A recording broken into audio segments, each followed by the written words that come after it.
Hey everybody, this is Dr. Hathcock, and today we're going to look at the civil rights movement.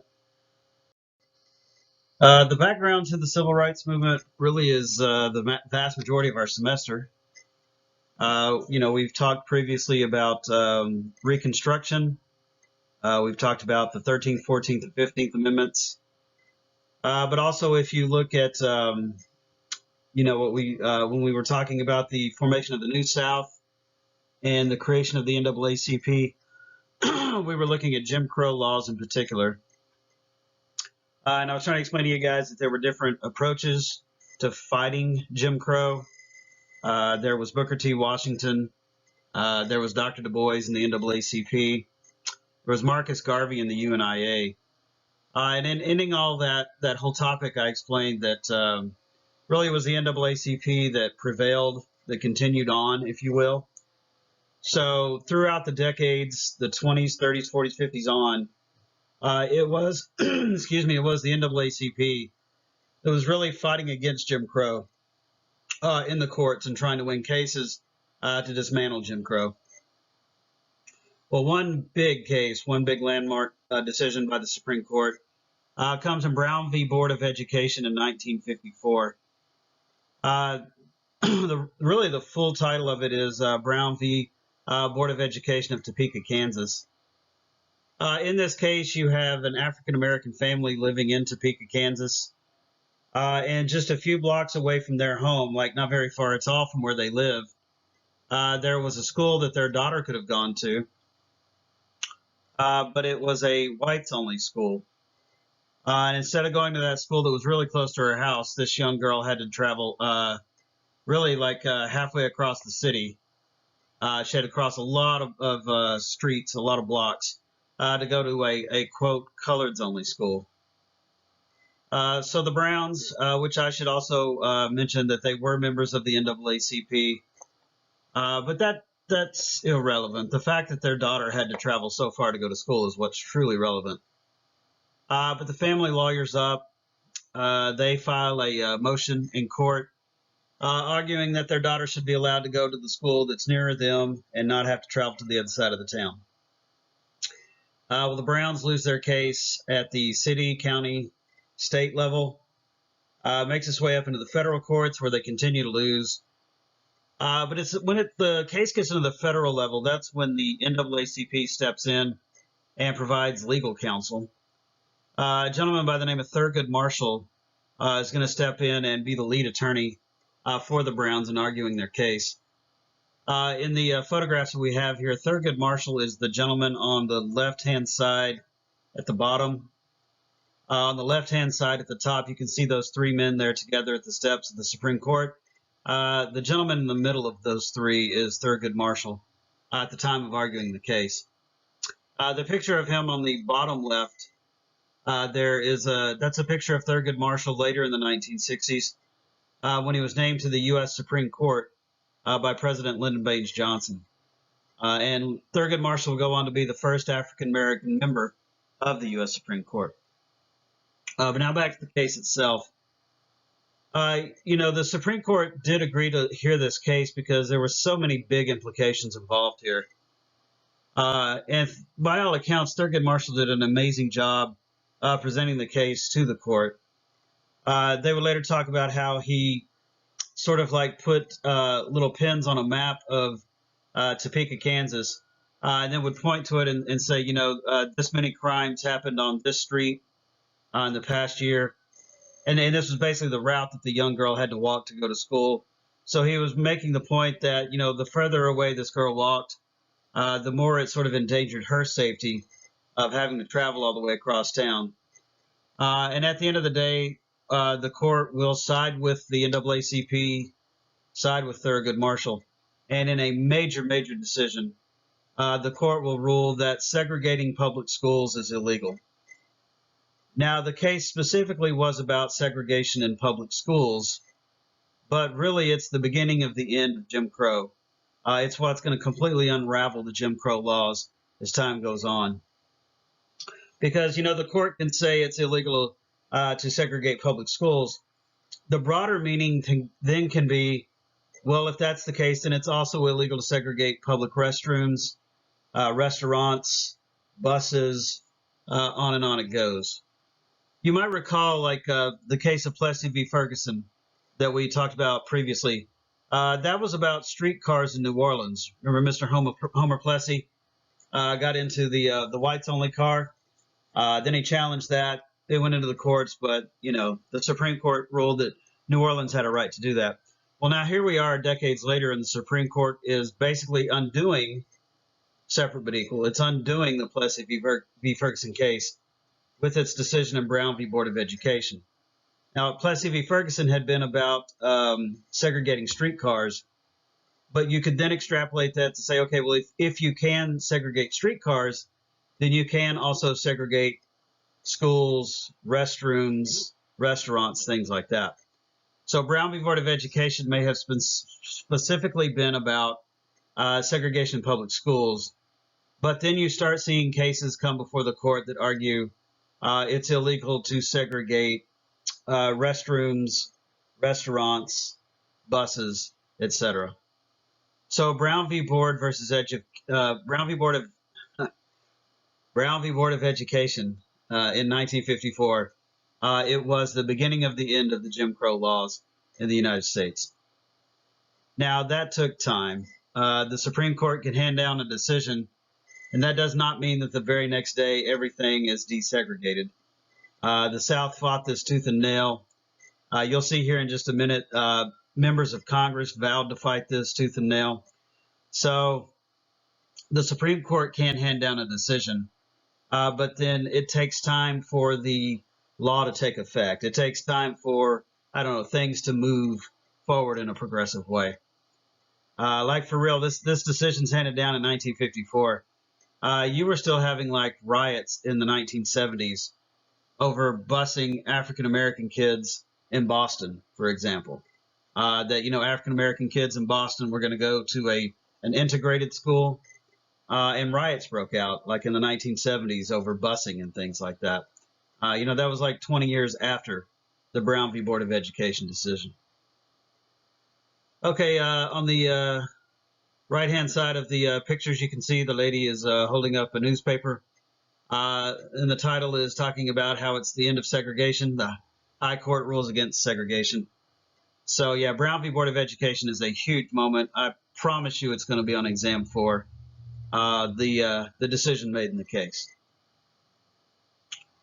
Okay, well, moving on here to letter C with the Southern Manifesto of 1956.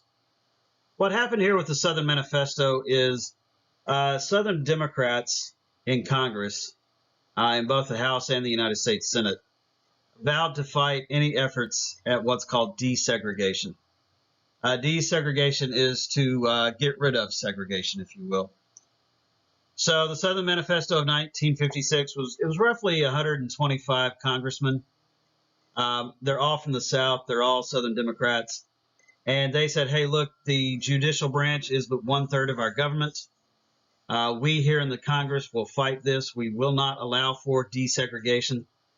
So, yeah, the Southern Manifesto of 1956 is Southern politicians, Southern members of Congress in general coming together and saying, we will not allow for the implementation of Brown v. Board of Education. We will do everything we can to hold up segregation and fight any efforts to get rid of it. And really what you see at that moment, like mid-1950s, if we're looking at the 3 branches of the federal government, it's obvious the Supreme Court is on board with desegregation. The Congress is split. You have members of Congress who oppose segregation. You have members of Congress who support it. And really what it was going to come down to more than anything was the executive branch to make a call. Like what the country really needed was for a president to step up and support desegregation, to oppose the Jim Crow laws. That was not going to be Dwight Eisenhower. Eisenhower was counting on Southern support in elections to come. John F. Kennedy was saying the right things, but never really did anything for desegregation specifically with regards to legislation. And it's crazy that ultimately it fell to Lyndon Johnson to do something about desegregation in the United States. So just to understand that sort of the makeup of the federal government at that time. Supreme Court is opposed to segregation. The legislative branch through the Congress is having its own little fight. It's half and half. And really it comes down to the executive branch and what it's going to do. Okay, well, the first real, big protest moment comes in 1955 with this Montgomery bus boycott. Now, the central figure in the Montgomery bus boycott is a lady by the name of Rosa Parks. If you look on our pictures here on the top right-hand side, she's the lady who's sitting in the bus seat. She's also the lady who's being fingerprinted by the police officer there. But Rosa Parks was a member of the NAACP. She was a high-ranking member of the NAACP there in Montgomery in particular. She also was a seamstress. She worked in the clothing industry, if you will. And by her own account, she got off work one day. She had some groceries that she was carrying. And she said that she was tired. She got on a bus to go home. She was just using the public transport there in Montgomery. And she saw that there was a seat that was open there at the front of the bus. So she sat down in the seat. Now, technically, the law in Montgomery was that African Americans were to sit in the back of that bus, and then white customers were to sit in the front of that bus. That's what the rule of the law was. But people who were alive at the time said that usually what happened was people just sat down.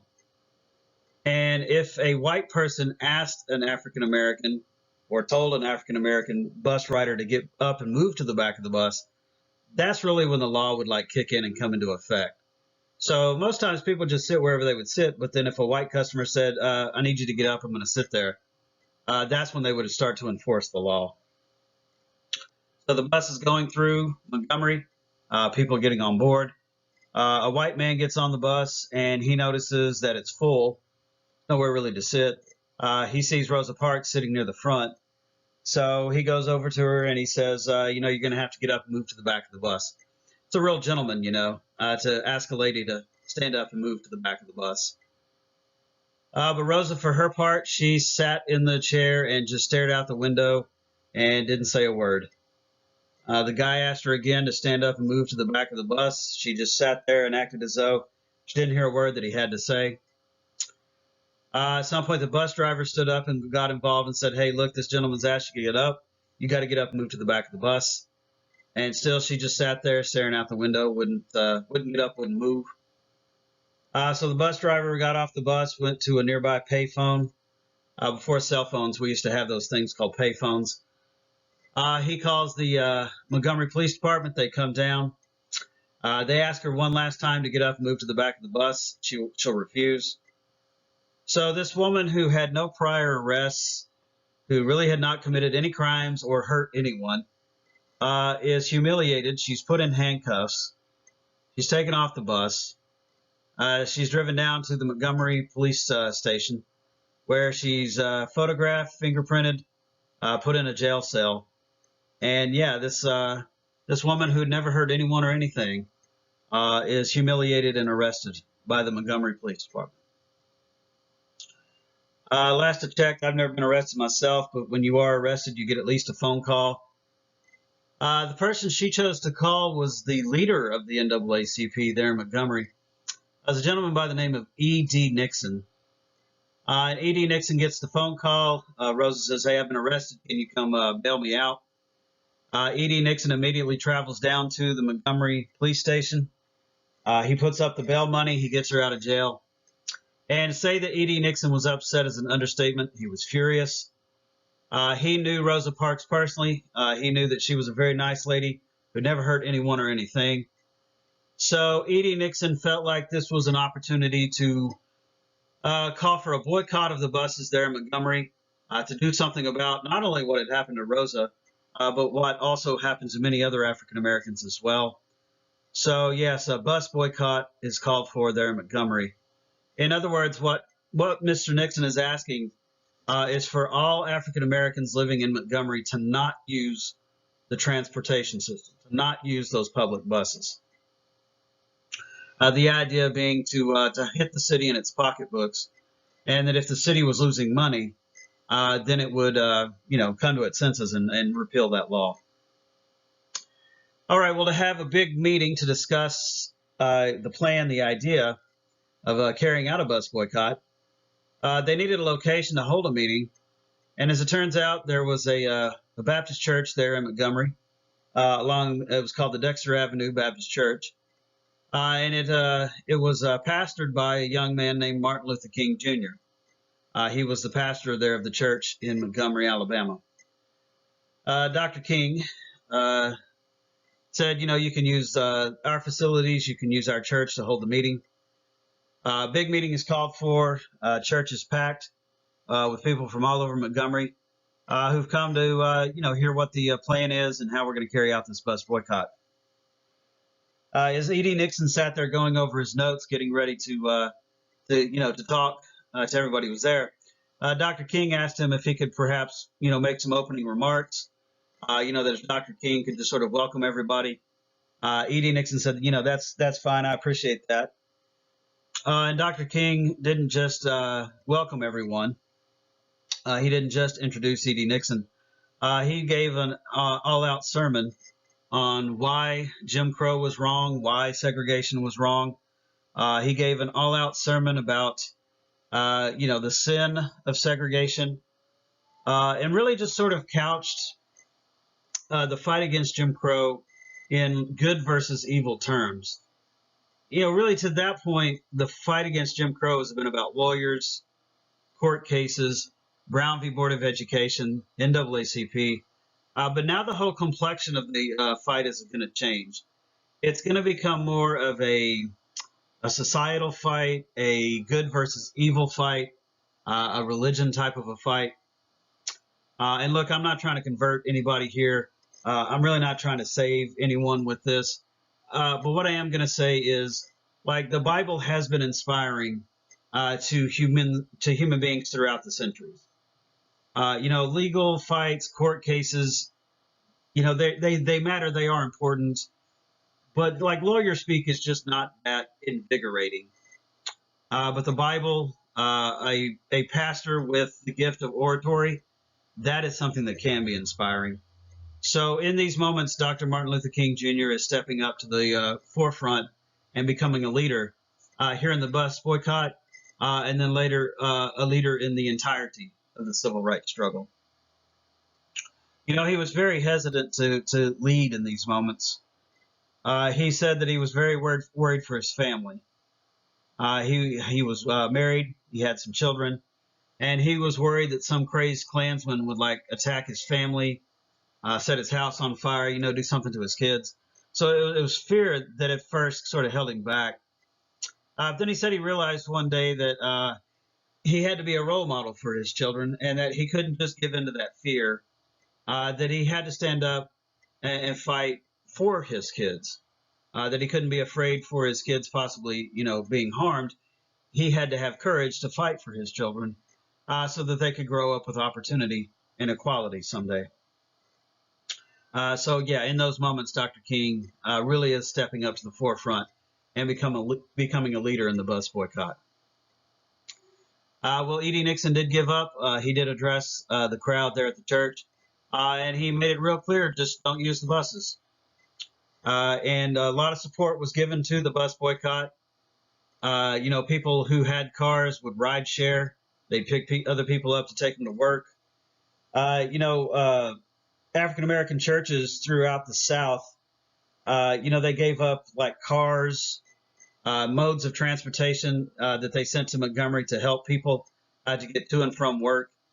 And this thing lasted for about a solid year, this bus boycott did. And throughout the whole time, the city of Montgomery was just hemorrhaging money. They weren't making money like they used to because African Americans weren't using the bus system to get to and from work. And at the end of the day, the city of Montgomery caved. The city of Montgomery repealed the law that segregated its customers based on race, those who were riding the buses anyways. So the bus boycott won. It was effective. It did force the city of Montgomery to repeal its segregation law. And a very valuable lesson was learned in those moments. If you really want to affect change, it's about money, it's about economics. Boycotts work. And boycotts are something that can be used to get people to change their minds, their laws, their attitudes when it comes to Jim Crow and segregation. Coming out of all this, Dr. King will also form an organization called the Southern Christian Leadership Conference, SCLC for short. But the Southern Christian Leadership Conference is the organization through which Dr. King will fight for change. Whereas the NAACP is about court cases and lawyers and challenging the Jim Crow laws in that way, the Southern Christian Leadership Conference is going to challenge Jim Crow and segregation in terms of, public relations or PR, if you will, boycotts, calling attention to what's wrong, using the Bible, talking in terms of good versus evil, things like that. Now, for Dr. King, the fight really was something that he wanted to be a nonviolent protest. In other words, he didn't want the fight to give in to violence, with weapons and throwing rocks and things like that, or fighting. He believed that civil disobedience, nonviolent protest, was the way to affect change. Because he really believed that more than anything, what he needed to do was change hearts and minds. And he felt like if the vast majority of white America was watching this, watching what was playing out and seeing nonviolence, just people who are standing up for their rights as citizens of the United States, not using weapons, not killing, not doing anything violent. And he understood that the opposite of that, like people who were fighting to uphold segregation, to uphold Jim Crow, that they were violent, that they were reactionary, that they would beat and hit and things like that. He really felt like that would change the perception that many Americans had about the civil rights struggle. And you'll see here in just a second when we talk about television coverage of Little Rock, what happened in Little Rock, Arkansas. Dr. King was dead on right, and he understood how television could be such a weapon for change in the civil rights crusade. Okay, now looking at Little Rock Central High School in 1957, this is the first challenge to, or this is the first sort of fight after Brown v. Board of Education that makes national news. There had actually been some other attempts at integration. Mansfield, for example, right here in our Dallas-Fort Worth area. Mansfield, Texas, there was an attempt there to integrate that school before Little Rock happened. But Little Rock, for whatever reason, just captured the nation's attention. It was just, I guess, this galvanizing moment. But in Little Rock, Arkansas, there were these 9 African-American kids. They're forever known as the Little Rock 9. Their parents signed them up to attend classes beginning in the fall of 1957 at Little Rock Central High School. This was a whites-only school at the time. So for these 9 to sign up and go to classes, it's a big move. Now, Brown v. Board of Education has said that you cannot segregate public schools. So to deny these 9 their ability to go to the school, that violates federal law. That violates the decision of Brown v. Board of Education. But when you know it, on the first day of classes, when the Little Rock 9 show up ready to go to school, the vast majority of the white community there in Little Rock have turned out. They form sort of a human wall around the school, and they stand there and refuse to allow any of the 9 to enter into the school. That's a nice way of putting it. What that community did to those 9 was despicable. Cussed at them, spat upon them, pushed and shoved. This is one story that's always stood out to me. There's one of the young ladies who tried to go to the school. She said that she could remember her mother making her this dress.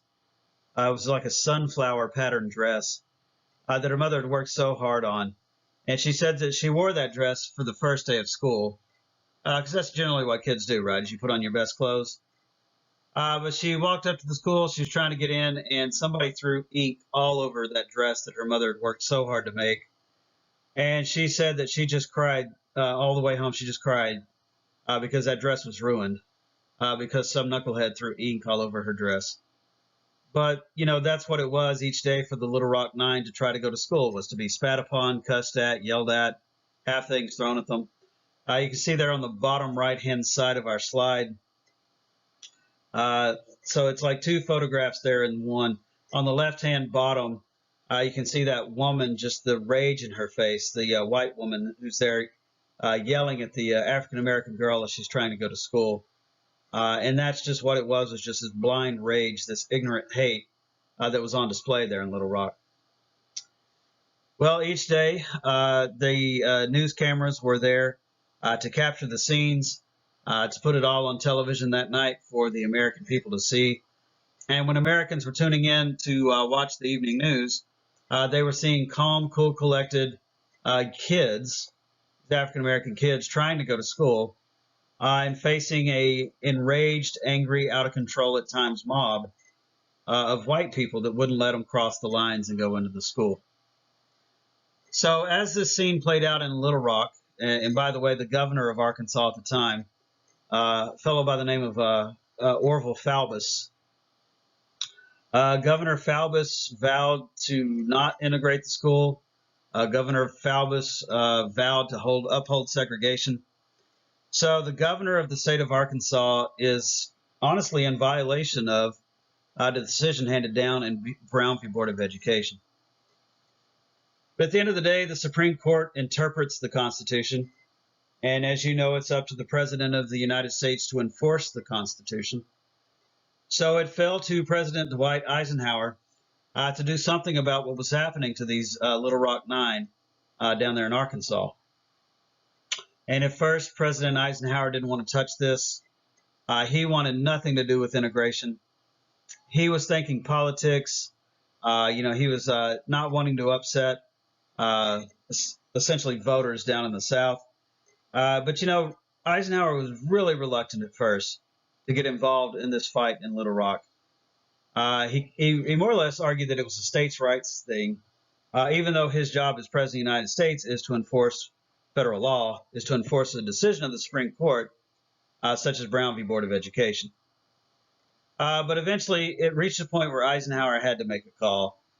He had to do something because there was so much pressure coming from the media, the American people, to resolve the situation down in Arkansas. So being a former general of the U.S. Army, he did what any military commander would do. Eisenhower sent the 101st Airborne Division into Little Rock, Arkansas, to force the integration of that school. And you can see there on the bottom left-hand side of our photograph, sort of on the right-hand side of the bottom left, that's a transport truck making its way through Little Rock. The Airborne 101st Airborne Division, those guys said it was a tailgate jump. They didn't jump out the back of a plane. They jumped out the tailgate of a deuce and a half transport truck. But it took the U.S. Army to force that town to stand down, to end the circus scene that was Little Rock at that time. And yeah, the military was there to see to it that the Little Rock Nine were able to go to school. And look, high school's awkward enough as is. Can you imagine being one of the Little Rock Nine? Just like every day, a Jeep transport pulls up to your house. Two soldiers are there. One of them walks out, escorts you to the Jeep, gives you a ride up to the school, parks the Jeep. They walk you to your first class. They wait out in the hallway till that class is over with, and they walk you to your next class, wait out in the hallway to the next one. Like when the Little Rock Nine were eating lunch, the soldiers were sitting at the table, eating with them, near them, watching everything that's going down. I just can't imagine what it was like to be one of the Little Rock Nine, having to go through that school year. But that's what it took to integrate that school. And the fact that the televisions were there carrying everything, showing what was happening, that plays a big role in desegregation as well. Because what civil rights leaders, in particular Dr. King, learned in those moments was television as a very persuasive tool for changing hearts and minds. And what it did also, so Little Rock was this moment where it was just like a circus. It was a crazy scene. All of America was tuned in to watch and just sort of, you know, judging Little Rock as a town, talking about the ignorance of these people and things like that. So that as tough as it was to integrate Little Rock's Central High School, the crazy thing is it made it easier to integrate other high schools going forward. So that like a mayor in Atlanta, Georgia, for example, when one of the schools in Atlanta was about to be integrated, when African American students were signing up to go to a whites only school in Atlanta, the mayor of Atlanta just said it integrates. Okay, we're not going to have a fight. We're not going to be like Little Rock. We're not going to have the cameras here and the military in our streets. Just integrate. So it made integration that much easier going forward, as difficult as it was to get Little Rock to integrate in 1957. So it really was a big moment that captivates the nation's attention. Eisenhower does at least integrate that high school, but that's the extent, about the extent to which Eisenhower was willing to go when it came to the Civil Rights Crusade. And one more time, I think this is important to note as well. Men like Dr. Martin Luther King Jr. understand going forward that television, public perception, is a weapon for change here in the Civil Rights Crusade. So keying in on public perceptions and two really big events that happened in 1963. These two things happened like within weeks of each other, truth be told. Okay, and looking at the role of television and how public perception can be changed, I'll start with this speech in late August of 1963, Dr. King's I Have a Dream speech. In this speech, which, the reason for being in Washington, D.C. that day was about jobs. It was about job opportunities for African Americans. It was also about equal pay for African Americans. And that's quite a mass of humanity that you see there. That picture is taken from the steps of the Lincoln Memorial, looking out across the mall. And there's the Washington Monument out there on the other side.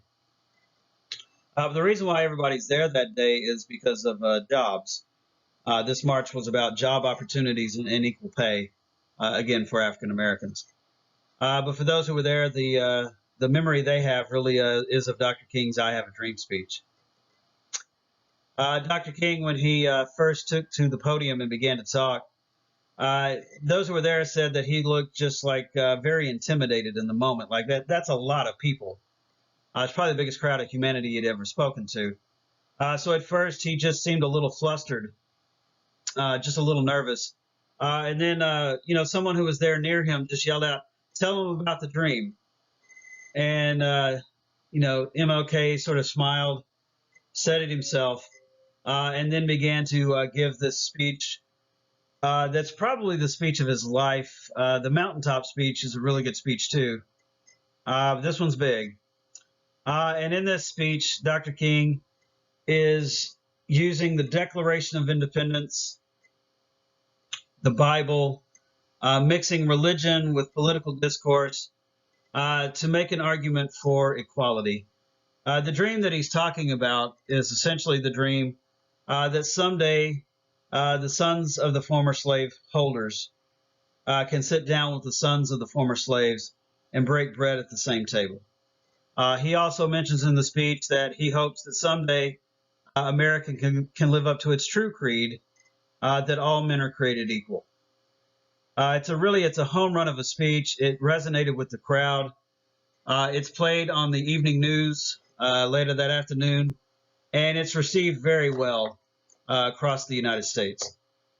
So much so that, like, in this moment, a lot of people throughout the nation, whether it's because of the religious aspect of it or the political aspect of it, what you saw after the I Have a Dream speech was people getting involved. Whether that was giving money, people would send $5, $10, $20 to the SCLC.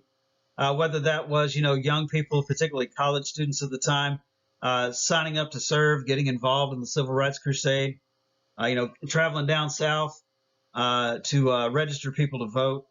It really was this home run moment, this feel good moment in the midst of the civil rights crusade. It changes the complexion of the whole thing. And really, in that moment, it's a crusade of good versus evil. It's a crusade of America standing up to what it truly should be about, the idea that all men are created equal. But then 2 weeks later, roughly 2 weeks later, you have this horrible scene with the 16th Street Baptist Church bombing there in Birmingham, Alabama. So this church, this Baptist church in Birmingham, it was a location for civil rights activities. I mean, it's a church straight up, but also civil rights organizations would use it as a place to meet, to discuss ideas, plans, things. And a group of white supremacists thought that it would be a great idea to plant a bomb in the basement of that church. I should say bombs, multiple, in that church. It was set on a timer, and the time device was to go off in the middle of a meeting that was planned there in the church later on that night when there would be people in the building. Well, fortunately, that meeting for that evening was actually called off. But this is in an age before cell phones and texting, so you couldn't get the message out to everybody. They tried to call and contact as many people as they could. But not everybody got the message that the meeting was called off. And thank God it was called off, or the casualties probably would have been a lot higher. But some families still did show up. There's just sort of talking as they're there like, oh, there's no meeting tonight. Well, okay, but how are you doing? And so 3, 2, 1, the bomb goes off. And in the blast, these 4 young girls that you see here at the bottom right-hand side of our slides, these 4 girls are killed in the blast when it goes off. Just innocent lives lost, had done nothing to nobody. But because of ignorance and hate, these 4 girls are going to lose their lives. To say that the African American community in Birmingham was upset is truly an understatement. They are hurting. They are angry. But they call for a protest march through the streets of Birmingham a few days later. It's a scene where people are locked arms. They're marching through the streets of Birmingham, singing songs like "We Shall Overcome." And the sheriff of Birmingham, a fellow by the name of Bull Connor, I don't know what his real name is. I don't think his mama named him Bull. But Bull Connor, the sheriff of Birmingham, was a known out-and-out racist. Bull Connor did not like the fact that African Americans were protest marching through his streets, even though it was being done peacefully and nobody was doing anything to harm anyone. Bull Connor sat there and watched as African Americans were marching through the streets of Birmingham. At some point, white citizens of Birmingham standing on the sidewalks began to hurl racial slurs and throw things at the protesters as they were walking through the streets. So that was enough for Bull Connor. He felt like it was all about to turn into a riot and get out of control. So he sends in the Birmingham Police Department with their billy clubs drawn, with their attack dogs unleashed. Kind of see that on the bottom right-hand side there. And it just goes insane crazy. It all falls apart as the police come in and start throwing people in the back of the paddy wagons to arrest them. Eventually, the Birmingham Fire Department is called out with those high-powered water hoses, to remove people from the streets. So you have beatings, you have arrests, you have the fire hoses, and television was covering all of that as well. So that the effect of the 2 events are, just a few weeks earlier, you'd had this really feel-good moment, this American moment of Dr. King's I Have a Dream speech, a positive thing. And then a few weeks later, you have this very negative aspect where 4 girls are dead, an entire community has been thrown into unrest, and you've got attack dogs, beatings, fire hoses. And so the effect of the 2 events being played out on television is that the American people are starting to see civil rights as a positive thing, and those who oppose it are the negative thing. That Dr. King's using of the Bible and arguing on a basis of good or positive, is outweighing the negative that's coming through in opposition to the Civil Rights Crusade. Okay, well, by 1964, Lyndon Baines Johnson has become President of the United States. Now, we'll talk later about John F. Kennedy being assassinated in November of 1963. I know I haven't talked about that yet, but I'm doing the civil rights topic all by itself. I really feel like it's important enough that it deserves its own topic. But anyways, by 1964, Lyndon Baines Johnson is President of the United States, due because of the assassination of John F. Kennedy in November of 1963. Now, you wouldn't think that a Southern Democrat from Texas would turn out to be a very liberal, very pro desegregation type of a president. But Lyndon Baines Johnson really is the first president to step up and do some major things for the Civil Rights Crusade. Lyndon Johnson, just in confiding to others, said that it was long overdue, that the time was right to undo Jim Crow and segregation. So one of the first big steps that the president is going to make, that the executive branch will make, is passage of a Civil Rights Act in 1964. Now, specifically, the Civil Rights Act of 1964 was aimed at ending discrimination in the workplace. That is to say, that you can't hire people based on race. But in arguing about discrimination in the workplace, it actually went farther than race. It also included discrimination based on gender or sex as well. So it is this big moment of trying to end discrimination in the workforce.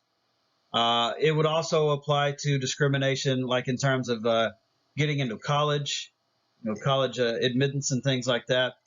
So it's tackling discrimination based on really everything, gender, race, religion. You just cannot discriminate when it comes to hiring practices. Now, at that time, and this was the truth, you could walk through the streets of New York at that time. Maybe somebody ran like a deli, a New York deli, and they could have a sign up in their window that said, cashier needed, like you're hiring a cashier. Then you could also put up a sign that would say something like, Irish need not apply. Women don't bother. African Americans don't apply. Like you could put that up in your window and it was perfectly legal. There wouldn't be anything done to you for doing something like that at that time. Let me also be real. It's very hard to legislate discrimination unless it's blatant, unless it's very obvious. But like if you walked onto the floor of IBM, and you look around you and all you see is middle-aged white men in their mid-40s, there's something going on there, right? IBM is obviously, if that's the case, discriminating based on who they hire. America is not all middle-aged white men in their 40s, right? And your workplace really should sort of be a reflection of America and what it is. Okay, well, anyways, this was a hard-fought piece of legislation. Southern opposition to the Civil Rights Act was intense. Those same people who had vowed under the Southern Manifesto to block desegregation, to a man they lined up to block the Civil Rights Act of 1964. And it really was just intense white-hot heat coming from the South against the passage of the Civil Rights Act of 1964. In fact, really, Lyndon Johnson had to reach across the aisle and work heavily with Republicans to try to get a lot of Republicans to support passage of the Civil Rights Act of 1964. But it finally got enough votes, somehow, some way, by the skin of its teeth. The Civil Rights Act did pass the House, did pass the Senate. Then it went over to the president's desk for his consideration. Again, it was a really hard-fought bill. It didn't pass by a wide majority at all. It was really a tight vote. But before Lyndon Johnson signed the Civil Rights Act into law, he met with a group of Southern Democrats, who just sort of gave this one last impassioned plea and begged him not to do it, begged him to veto it. And these Southern Democrats, when they met with Lyndon Johnson, they essentially said, look, if you sign this, our party is going to have a huge price to pay going forward. They said, you being a Democrat, signing this into law, members of his own party said, we'll lose the South for 100 years if you sign this legislation. Side note, you might recall the South has always been a Democratic stronghold, right? The yellow dog Democrats, the Dixiecrats that we've talked about before, although there was beginning to be that shift, that change during FDR's presidency. But okay, so there's this moment where Johnson's talking to these men, and he says to them, this is the right thing to do. It's long overdue. And Johnson says, I don't care what the price is to pay. He says, I'm going to sign this, even if it means our party losing the South for 100 years to come. So the Civil Rights Act of 1964 did pass. It was signed into law. At that point, the government is involved in attempting to end discrimination. And again, the government can pass laws. That doesn't mean that there immediately is change. And sadly, it's going to take decades going forward before discrimination really is stamped out in many ways in the workplace. And I'm not stupid and I'm not naive. Even now in modern America, there's still discrimination taking place even now. I'm not trying to forgive discrimination at all. What I'm trying to say is it's better than it was in the 1960s. And in today's world, if there is a blatant, obvious move of discrimination taking place, people can lawyer up, they can fight it in court, and generally speaking, in today's world, they tend to win discrimination cases if it can be proven. So again, it's a big part of changing hearts and minds, because if nothing else at that point, you're telling the American people it's illegal to do that. It is illegal to harbor those thoughts when you're hiring someone to work for you. And what it also does is it puts a lot of businesses on notice of, hey, if we come and we see that your workforce is just a bunch of middle-aged white men in their 40s, there's a problem here. And, we're probably going to bring some type of case against you for your hiring practices. So if anything else, at least it puts it into the minds of the American people that discrimination is illegal, that it's wrong, something that shouldn't be done. So that heading into the 1964 election, there was a feeling amongst civil rights crusaders that Lyndon Baines Johnson had really stepped up big for the cause with the Civil Rights Act, and that now it was time for civil rights activists to step up big for Lyndon Johnson. So what you saw in 1964 was a huge voter registration drive. A lot of people from the North, African Americans, as well as really it was college kids more than anything, African American and white college kids from the North, giving up their summer in 1964 to go down south and talk to people and register them to vote in the upcoming campaign. Really, civil rights activists made the 1964 election about voting for a president who had stood up for them. Now, in the larger picture of things, Lyndon Johnson running in 1964, he is running on that idea of being a civil rights president. But really, more than anything, he was running on this idea of carrying out the legacy of President John F. Kennedy, who had just been assassinated in November of 1963. So there's a lot going on in this campaign. Kennedy's legacy, civil rights. Vietnam isn't as big right now as it's going to be right after the election, truth be told. The war in Vietnam really just takes over the country later in the 1960s. But civil rights activists went down south. They went into African American communities. They sat down with African Americans to talk about, hey, look, I know you have to pay a poll tax, but we're putting together a fund. We're going to bring money down here to help you pay for the poll tax. But it's important that you register to vote. It's important that you go out and actually cast your vote. So, yeah, it's this huge voter registration drive that takes place there in the summer of 64 to get African Americans registered to vote. And, of course, before leaving their homes, they'd say, hey, these are the steps you take to vote. And oh, by the way, be sure you vote for Lyndon Baines Johnson, who came through with the Civil Rights Act, in 1964. Well, if you look at the election results down there at the bottom of our screen, in the Deep South, it's really blue. They just still are just doggedly determined to stick with segregation. They just cannot vote for a man who has brought on the Civil Rights Act. But if you look at the electoral vote, it's a big win for Lyndon Baines Johnson. 90% of the electoral vote is going to go his way.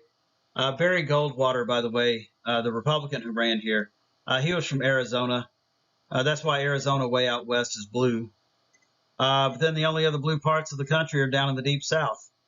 They just couldn't do it. Those old yellow dog Democrats just could not vote for change, for civil rights, for desegregation. But what that does tell us is that the nation at large, the vast majority, overwhelming majority of the country, agrees that it is time for change. It is time for desegregation. They agree that Lyndon Johnson is the guy to carry forward the civil rights, more civil rights legislation.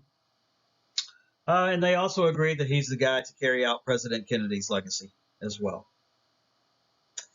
All right, well, after securing that term, Lyndon Johnson is going to fight hard with members of Congress to pass a Voting Rights Act in 1965. And what the Voting Rights Act is going to do is it's going to define who has the right to vote in our country.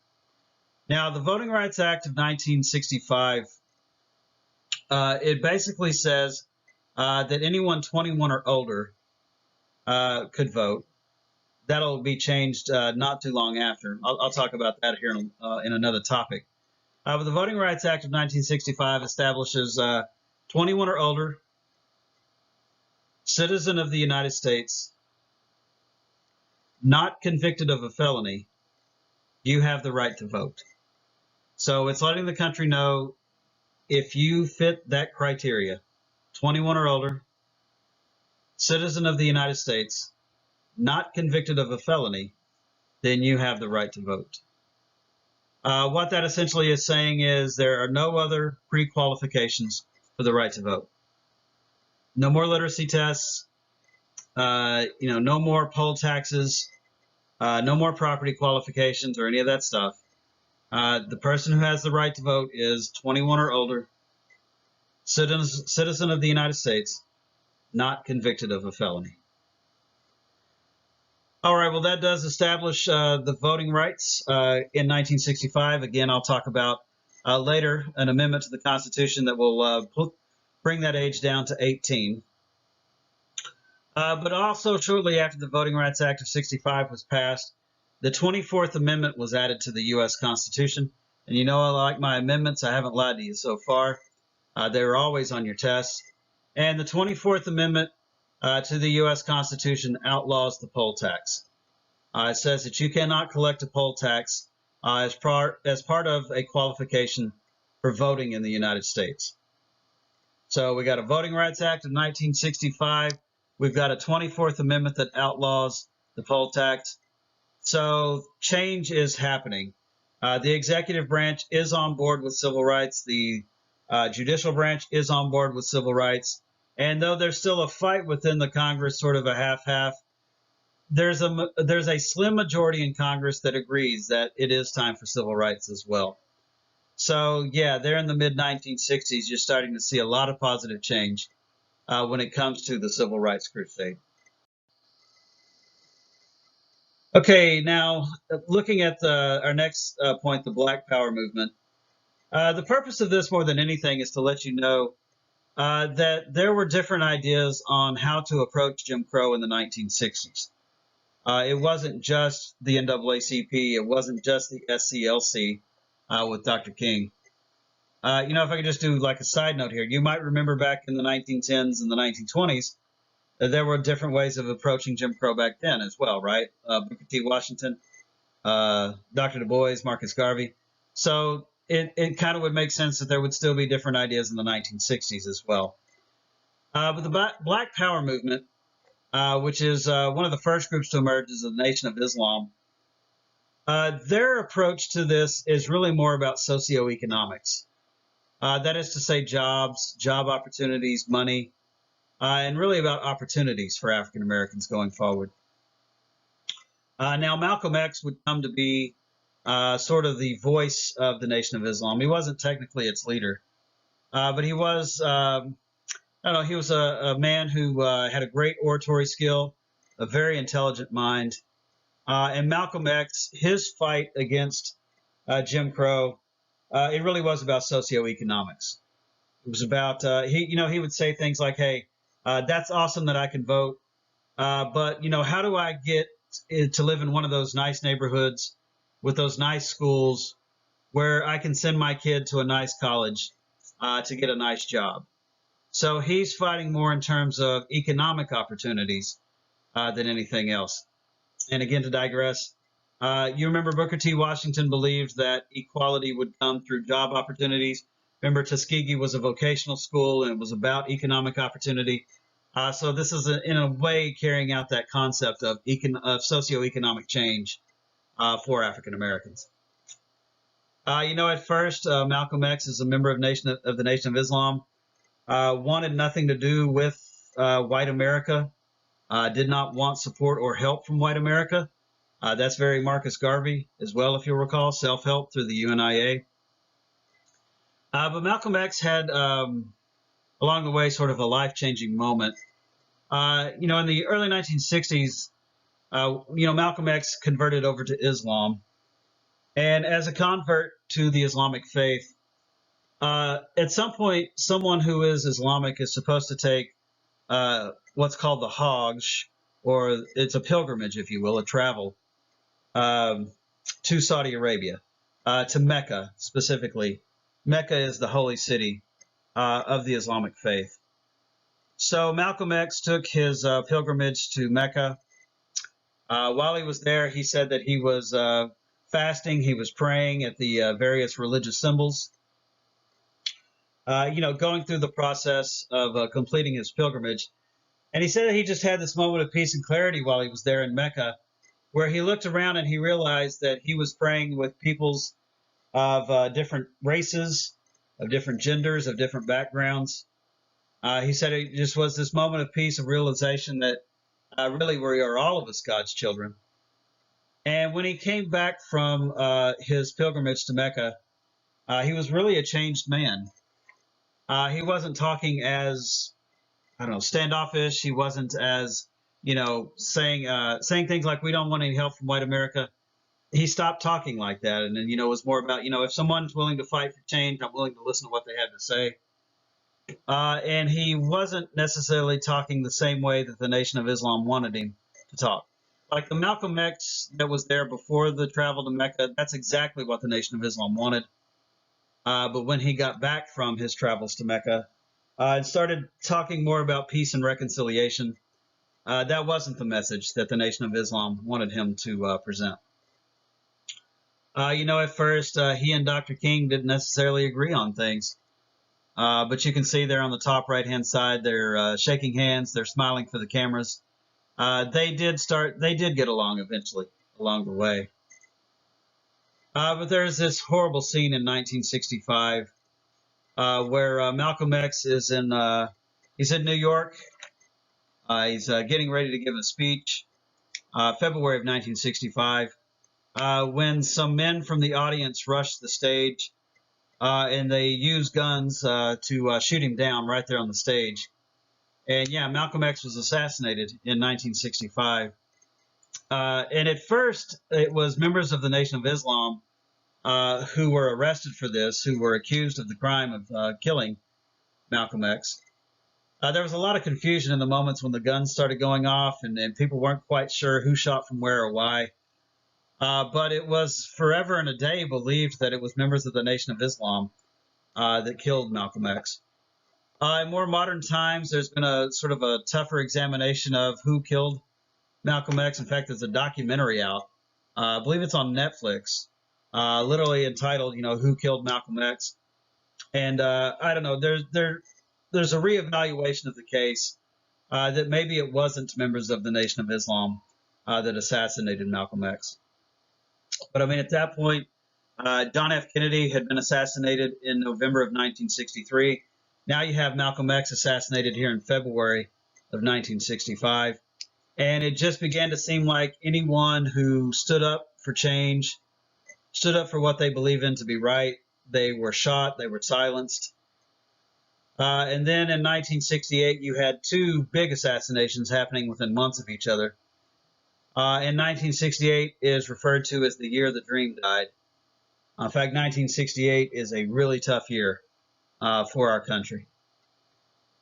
All right, well, let's start by looking at Dr. King, and then we'll look at what happened to Bobby Kennedy there in 1968. Okay, April 4th, 1968, Dr. Martin Luther King finds himself in Memphis, Tennessee. There on the bottom left-hand side of our slide, the far left, you can see Dr. King is coming out of his hotel room. He's staying at a place called the Lorraine Motel there in Memphis, Tennessee. He's standing there on the balcony getting ready for the day's events.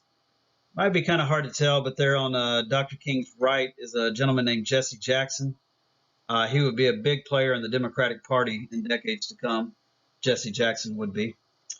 He also would be a big fighter for civil rights going forward as well. But the reason why Dr. King is there in Tennessee on April the 4th, 1968, is he's organizing a protest march for the city's sanitation workers. It turns out African-American garbage collectors, city sanitation workers, are not making near as much pay per hour as their white counterparts are. So he's there to march for equality, for equal pay. But as he comes out of his hotel room and he's getting ready for the day's events, shot rings out. You can see there on the bottom left-hand side, that second collage, Dr. King is down. His body is down on the balcony. The other men are pointing in the direction of where they heard the shots fired. And the guy who was arrested for the shooting is a fellow by the name of James Earl Ray. Now, James Earl Ray confessed white supremacist. He actually fled the country at first, managed to get out of the United States, but was captured and extradited or brought back to the United States. At first, James Earl Ray boasted about the shooting. He said, "I did it," and he was quite proud of the fact that he had done it. He was a self-confessed white supremacist. Then many decades later, James Earl Ray, while in prison for the killing of Dr. King, he swore up and down that he was set up by the FBI. He said that the feds were the ones who pulled the trigger, that he wasn't the one who did it. I don't know. People listened to what he had to say, but there really wasn't much convincing evidence that was presented, to go against what had happened here. And it's fascinating that the guy early on was boasting about having killed Dr. King, but then later says, "Nah, it wasn't me. It was something else." But April 4, 1968, tragically, Dr. King is assassinated. And all across the country, there was this sadness, there was a shock that very quickly gave way to a rage. People were just angry. They were tired of the war in Vietnam. They were tired of every time somebody stood up to say something, they were shot down. And yes, there were riots that broke out in our country in 1968. There were parts of cities that were set on fire.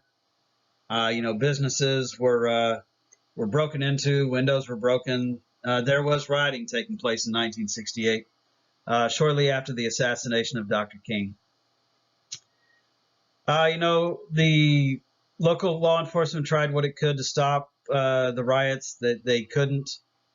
State government officials tried to stop the rioting. They couldn't.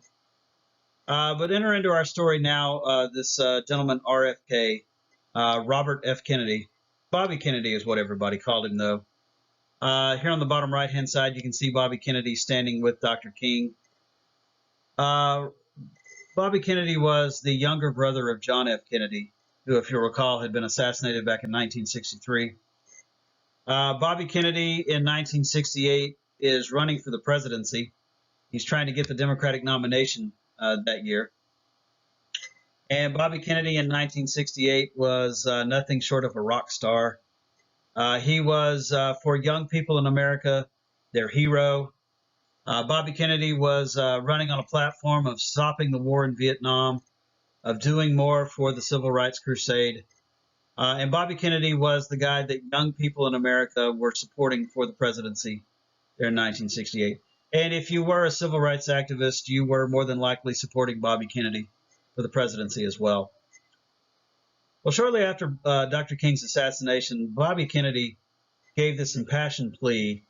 He talked to TV cameras and reporters, and he called upon on those who were rioting to stop. He said, Dr. King's memory is one of a nonviolent protest, a civil disobedience. And he said, the burning of buildings and the destroying of businesses, that doesn't do any justice or honor to his memory at all. And so that impassioned plea by Bobby Kennedy is actually what started to cause the rioting to die down. The burning and things like that began to die down shortly after Bobby Kennedy made that impassioned plea. And what that shows us is Bobby Kennedy really did have the sort of the hearts and the minds of civil rights crusaders and young people in America there in 1968. Well, Bobby Kennedy really looked like he was going to go on to win the presidency in 1968, running as a Democrat. And I'll talk about later how Lyndon Johnson withdrew his name. Lyndon Johnson could have run for the presidency in 1968, but he chose not to. The war in Vietnam just destroyed him, publicly speaking. So the Democratic nomination was wide open. Bobby Kennedy was winning in the primaries. And we have this moment in June of 1968 where Bobby Kennedy is in Los Angeles, California. He's staying there at a hotel in Los Angeles. And Bobby Kennedy goes on to win the California primary in June of 1968. It's just one more step towards being nominated for the presidency, to run as the Democrat for the presidency in 68. It's a big moment where Bobby Kennedy comes out, and at the hotel he addresses his crowd of supporters, thanks them for their time and their effort, waves to them. And his last words were to say, "Now it's on to Chicago, and let's win there." Chicago is where the Democratic convention was going to be held. So again, now it's on to Chicago, and let's win there. Then he's escorted out the back of the hotel. He's going through the kitchen area. He's going to be taken out the back door.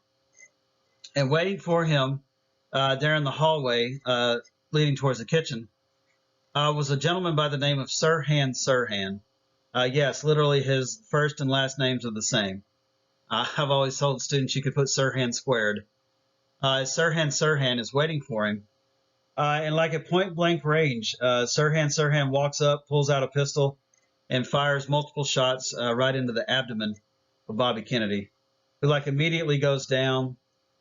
Sirhan Sirhan is tackled to the ground, the gun's taken out of his hands. Sirhan Sirhan would later testify that God told him to do it. That's what they always say, right? These assassins, some voice told him to do it. God told him to do it. But the end result is, sadly, tragically, Bobby Kennedy is killed there in that kitchen of that Los Angeles hotel in June of 1968. And really at that point, there was no one left that young people trusted or wanted to hear from or, believed in. After the assassination of Dr. King, very quickly followed by the assassination of Bobby Kennedy, all hell broke loose in the United States from late 1968 right on through to 1969. And just everything went militant after that. Politics, opposition to the war in Vietnam, opposition to Jim Crow, the civil rights struggle itself became more militant. So yeah, there was just this rage that engulfed the country after the year the dream died of 68, with the assassinations of Dr. King as well as Bobby Kennedy. So in looking at the rise of militant groups, there are several. The one that I look at just is the Black Panther movement. This started out in Oakland, California, and really the Black Panthers started out as a community watch group out there in Oakland, a place like that. Very quickly went to other areas like Los Angeles. It's a California-based movement, the Black Panthers. But what the Black Panthers were trying to do was look after their communities. They would do things like they would follow policemen in cars just to watch them, to keep an eye on them, to make sure that the police weren't, beating people up unnecessarily or planting drugs on them or something like that. Also, the Black Panthers would, guard playgrounds to make sure the kids could go out and play without drug dealers showing up, or something happening. So really, the Black Panthers at first were a very positive organization of guys who were like role models, who were standing up for their communities. But then when everything goes militant, this organization does as well. They start carrying guns, rifles. They start becoming more defiant, taking a more militant stance.